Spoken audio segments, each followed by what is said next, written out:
What up, YouTube? I'm back. This is just a parts update. Yeah, this rear end's still strapped to that pallet that I got from when the guy shipped it to me. I think at this point, I think the first thing I'm going to do is have these subframe connectors welded in. That'll be step one. Then I can be able to jack the car up and do what I want to do on my own for a lot of it. I think step two, I think I'm going to do start with the 5-lug conversion. You can see it's an 8.8 axle with 5 lugs. I'm not going to use those axles. I'm going with hardened axles, and I'm going to get a rear end cover girdle and just leave it as it is, and then have a drive shaft measured eventually when I do go to AOD and get one custom made. They're about $500 from Denny's drive shaft. I think that's what I'm going to go through. The measurements seem pretty easy, so I think I'm going to do that.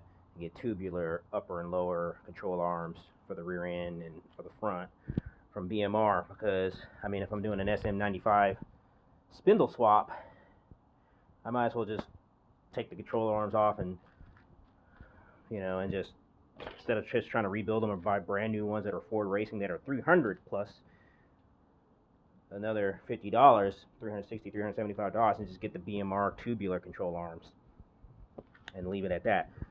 So the thing about these spindles, if you're going to do a 5-lug swap, you generally kind of want to stick to the 94-95. One way you can tell that it's 94-95 is because it's curved right here. 96 to 2000 would be straight. That does change suspension geometry a little bit, and it will put your wheels out further, and you will probably have to go to a different control arm, most likely a tubular. And a lot of people that have tubular control arms for 96 to 2000, they are generally for coilovers.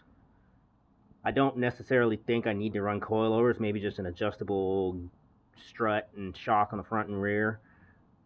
But because I have SN95 now, I'll have to run the newer 87 to 93 front strut. I don't think I can run a 79 to 85, 86 front strut. Correct me if I'm wrong on that. Another way, other than this being curved instead of straight, you can tell by the numbers. That's F4Z8AA. That's one side, and the other side says 7AA. So those are the two ways you can identify whether or not you have SN95 spindles or not, because otherwise they're not. So I think that's the route I'm going to go when I do 5-lug.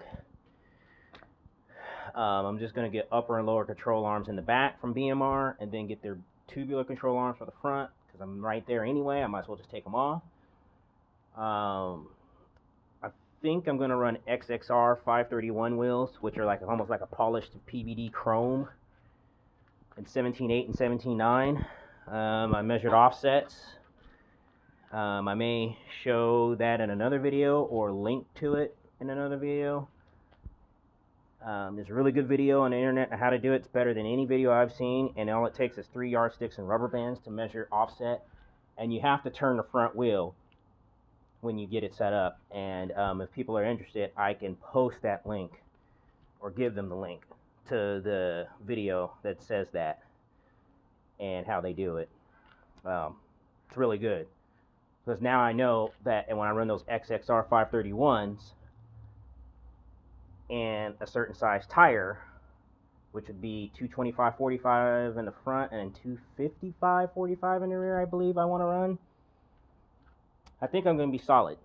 I don't think it's going to rub. Even when I don't think I'm going to have to roll the fenders or, you know, bang on the fenders or anything like that, or trim the inner lip. I really don't want to get into that. I mean, I can, but if I can avoid it and still get the staggered look and still look good and not spend like $5,000 for 3-piece wheels, I'll do it. You know, because I mean, it's not really a budget build. It kind of is, but it isn't. So it's kind of like a middle of the line build, like somebody who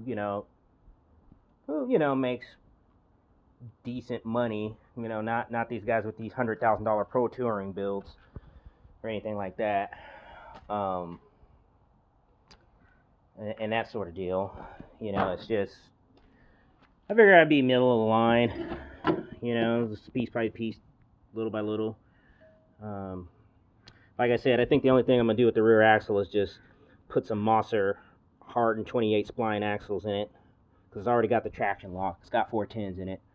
I'm just gonna put the Mosser hardened axles, and then the rear end cover, I'm just gonna put a Mosser cover girdle on that and drive it.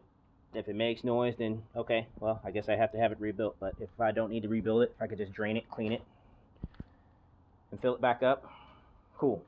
If not, then hey, I guess I gotta rebuild it. It's a used rear end, so it is what it is. So anyways, that'll be first, subframe connectors. Then all of this with the suspension will be next. And of course, because I have 4-lug, obviously, stock, and I've got 10 holes, I'll probably just keep the 10 holes. I don't know what I'm gonna do with them. Well, I won't need them, so maybe I'll get rid of them in the future. Somebody will want them. People still like 10 holes. They're cool, you know.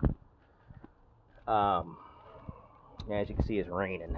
I've had this car covered for about, I don't know, a few weeks at least. Anyways, that's it for now. It's just a parts update, no build stuff, not right now. It's going to be a while before you see something like a build. And whether or not I get into detail or not, that's just, you know, something that, I don't know, I just post stuff. I'm not really like a big time YouTuber. You know, I have a job and all that stuff that I do every day, Monday through Friday, so, and I got 3 kids and a wife, so I don't really have time to make an entire channel and like make it super detailed. You know, it's just something I do for fun. You know, I like cars, so obviously, so all right, well, that's it. Just thought I'd give a little update. Until next time, stay safe. Peace.